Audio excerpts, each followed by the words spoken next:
ဆောင်နဲ့ကျောင်းဆောင်နဲ့စေတီဆောင်နဲ့ဘုံဦးဆောင်နဲ့ဘုံမဆုရုပ်ခစုအာဂါတဆုဂတရထဒီရူလကဒီရူပခဝေရ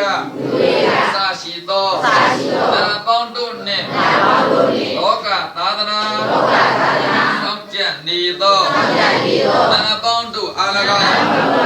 ဆိုရမင်းတရားမင်းယမမင်းတို့အား၎င်း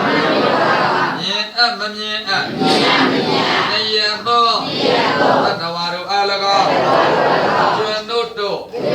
အသိဉာဏ်ဝင်၍ပြုလို့အာထုသမြသော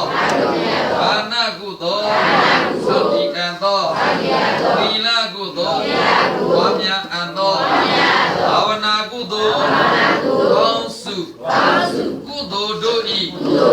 ဘုဘာကကို